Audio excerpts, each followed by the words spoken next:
Hey, welcome back to Zach of All Trades. I'm Zach, and today I want to share with you the first post-maintenance engine run on my pal's Stearman, just because it's so cool. After that's done, I'm going to kind of bring you up to speed on some of my aviation endeavors as of late. So here it is, check it out. It's only about 3 minutes long. I'll see you in a minute.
Isn't that awesome? I just love the sound of a radial engine. There's nothing quite like it.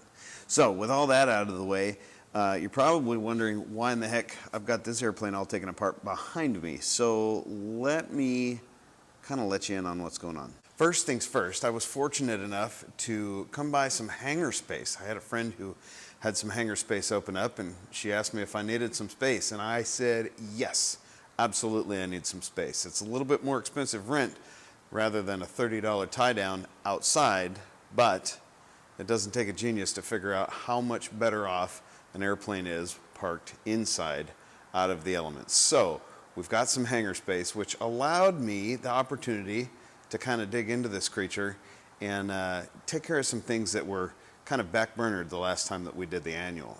I don't know if I ever showed you what bad shape the propeller was in previously. I will hopefully be able to insert maybe a photo here of how bad the leading edge was on, obviously on both sides. There was some corrosion starting, just surface corrosion, but surface corrosion leads to deeper stuff. So at the earliest opportunity, I was advised to remove said propeller, send it off to the prop shop, have them inspect it, refinish it, repaint it, and rebalance it. So I did that. Yanked it off and sent it off. Now I have this beautiful specimen. Isn't that pretty? Oh yeah, new prop, kinda.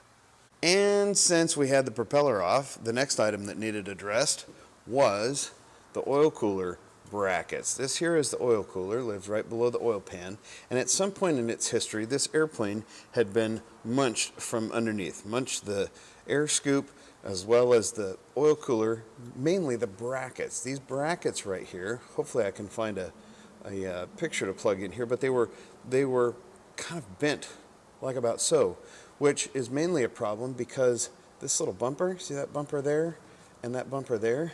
Those bumpers are what provide the lateral stability for this thing. Since it was munched, there was about a finger's width of distance, clearance, in between these bumpers and the oil pan.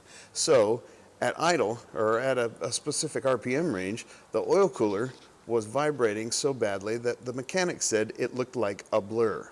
So we needed to fix that. We pulled them off, we straightened them up, we reinforced them.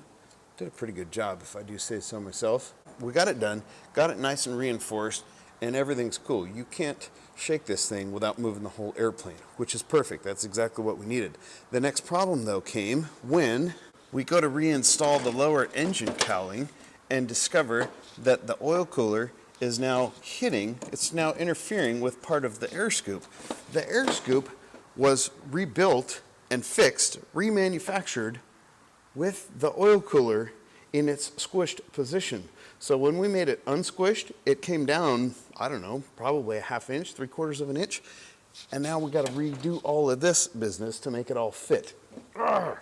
So that's what I'm working on right now. Of course, under the tutelage of my good friend, the mechanic, whose name may sometime appear in here, but I'm not going to do it without his permission.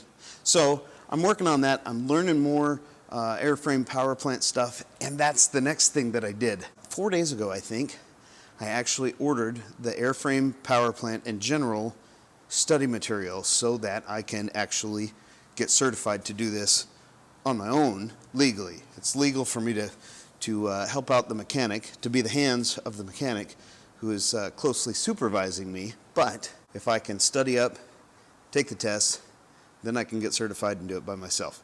And even, dare I say, I could do it as a job and get paid for it. That'd be pretty cool. If nothing else, it would allow me to legally maintain this airplane. So that's pretty much the size of things. It's just a quick update, but that'll bring you at least up to speed to what's going on right now. Oh, you know what? I just thought of something else that somebody asked. Yeah, I don't think this is the forum to answer it. Jump rope. Several people have asked about the jump rope. There'll be a reply coming. Thanks for watching. See you next time.